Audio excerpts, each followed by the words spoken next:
Bienvenue sur Africa 24 dans cette nouvelle édition du Non-Stop Info. Au sommaire de l'actualité, différents responsables de l'ex-coalition Seleka ainsi que des chefs anti-Balaka ont été invités à Nairobi, la capitale kenyane.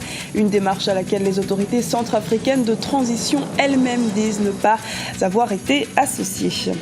La Tunisie vient de clôturer une élection présidentielle disputée et remportée par Béji Caïd Essebsi.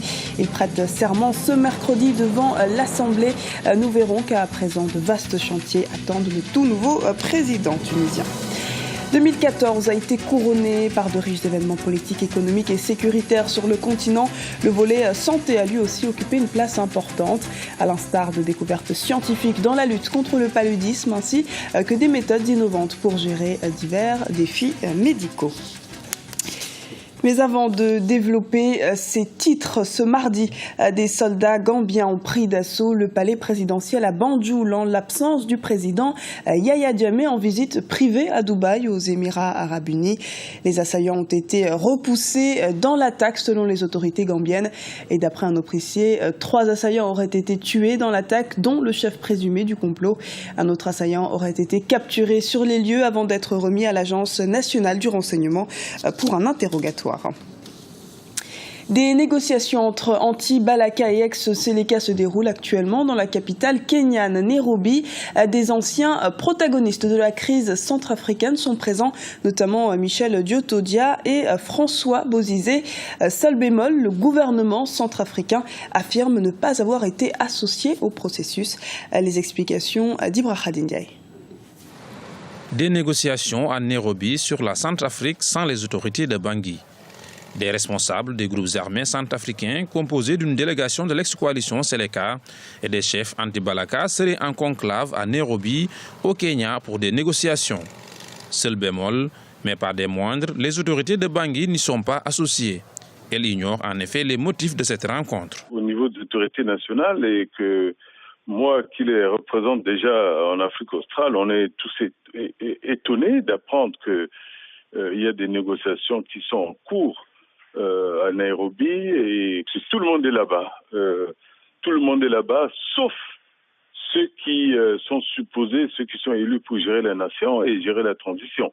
Donc les autorités nationales, bon, c'est dommage et c'est regrettable qu'on puisse mener des actions parallèles. Nous, on n'est pas au courant. Je n'ai pas été informé par Bangui et les renseignements que j'ai essayé de prendre aussi au niveau de Bangui. Personne n'est au courant. Les anciens présidents Michel Diotodia et François Bozizé seraient également aperçus dans les lieux. Pour les autorités de la transition, le dialogue inclusif se poursuit à travers le Forum national qui aura lieu au mois de janvier 2015. Tout ce que je peux vous dire, c'est qu'il y a un seul cadre qui a été fixé pour le dialogue. C'est le grand Forum national qui aura lieu dans quelques semaines. C'est le seul cadre officiellement reconnu au niveau national par les autorités et par les différents partenaires de la RCA. Certainement qu'il y a des amis de la RCA ou, je ne sais pas, on espère bien que ce sont des amis de la RCA qui ont pris cette initiative-là et on espère de tout cœur que ce type d'action ne va pas encore contribuer à créer plus de confusion dans le processus politique. Nous devons tous aujourd'hui nous mobiliser pour nous dire une seule chose.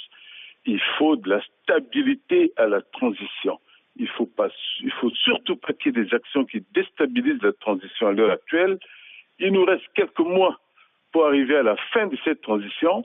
Nous commençons à voir le bout du tunnel. Sur le plan diplomatique, les autorités kenyanes ont annoncé avoir nommé un médiateur, l'ancien président de l'Assemblée, Kenneth Marande. Au Congo, le parti au pouvoir a clôturé le comité central de la formation du président Denis Sassou Nguesso ce mardi. Le doute plane toujours quant à la volonté du Parti congolais du travail de vouloir modifier la constitution de 2012. Le président Denis Sassou Nguesso devrait aborder la question ce soir dans son discours à la nation. Autre préoccupation de l'opposition, des tractations sur un éventuel changement de régime. Écoutons à ce propos Marcel Makome, ancien ambassadeur et président du Parti libéral congolais. Le président Denis Sassou Nguesso a déjà dévoilé sa stratégie, celle qui consiste à violer impunément la Constitution de 2002 et fouler aux pieds le respect de l'ordre constitutionnel. Il l'a dit lors de son retour de Cuba. Donc, toutes ces réunions du PCT, pour nous, c'est de la distraction. Parce que ne pas respecter la constitution de notre pays est un acte lourd de conséquences, un déni de la démocratie. En déclarant faire appel à un référendum populaire, M. Denis Sassou Nguesso veut tout simplement confisquer le pouvoir. Et personne n'est dupe, parce que seuls ses partisans seront autorisés à faire campagne. L'opposition est interdite de réunions et de manifestations. Tous ceux qui se sont essayés à tenir des réunions malgré, je dirais, les interdictions ont été systématiquement violentés par les milices privées de M. Sassou. Et donc aujourd'hui, pour nous, accepter un référendum, c'est donner un blanc-seing à M. Denis Sassou Nguesso pour acter officiellement son 3e coup d'État constitutionnel après ceux qui ont été perpétrés en février 1979 et en octobre 1997. Journée protocolaire en Tunisie, c'est ce mercredi que se tient la prestation de serment du nouveau président Béji Caïd Essebsi. Il doit maintenant relever les défis auxquels le pays est confronté après près de 4 années de transition démocratique. Les précisions de Christelle Ndayabaya. C'est la date du mercredi 31 décembre 2014 qui est finalement retenue pour la prestation de serment du nouveau président tunisien, Béji Caïd Essebsi. Aucun recours n'a été présenté au tribunal administratif jusqu'à l'expiration du délai fixé pour le dimanche 28 décembre 2014. À cela s'ajoute la proclamation officielle et définitive des résultats du second tour de l'élection présidentielle ce lundi par l'instance supérieure indépendante des élections. De vastes chantiers attendent le nouveau président tunisien. Il s'agira essentiellement de relever économiquement le pays et surtout faire face à la flambée des attaques terroristes. Les enjeux pour lui vont être absolument colossaux. Le chômage est galopant, la balance commerciale est désastreuse, les réserves en devises sont absolument calamiteuses et donc il y a besoin de redonner de la confiance, ne serait-ce qu'au plan économique. Au plan de la sécurité, c'est-à-dire que c'est un pays qui a une armée complètement déliquescente, une police qui n'est plus capable de maintenir de l'ordre et puis en définitive une population qui n'a plus peur et donc n'obéit plus. Il y a besoin de restaurer cette confiance-là. Au plan international, les enjeux sont là encore importants. La Tunisie a totalement disparu de la scène internationale, maghrébine, méditerranéenne ces dernières années. Autre défi à relever, préserver l'unité nationale. Béji Caïd Essebsi a été élu au second tour de l'élection présidentielle tunisienne avec 55,68% des voix. Par ailleurs, avant de prêter serment et devenir officiellement le président de tous les Tunisiens, Béji Caïd Essebsi devra démissionner du parti Nida Tounes dont il est le président. Tractation politique à Maurice. À peine installé, le nouveau gouvernement dirigé par Sir Aneroud Junot a déjà limogé le gouverneur de la Banque centrale et le directeur de la commission anti-corruption. 2 révocations retentissantes après le départ de son plein gré du directeur de la radio-télévision nationale le jour même de la proclamation des résultats des élections le 11 décembre dernier. Le combat contre le virus Ebola cristallise toujours l'attention du continent, mais d'autres maladies comme le cancer ou le paludisme continuent de faire des ravages. Les travailleurs de la santé s'attellent à la sensibilisation en proposant notamment des services de dépistage gratuits, comme nous le montre Christelle Ndayabaya. En Afrique, l'année 2014 a été une année de défis dans le secteur médical. Les travailleurs de santé au Nigeria ont mis l'accent sur le traitement du cancer. À Lagos, une structure a été mise en place pour aider les populations à lutter contre la maladie. Les organisateurs sensibilisent et éduquent les femmes au sujet du cancer, proposant ainsi des services de dépistage gratuits à travers tout le pays.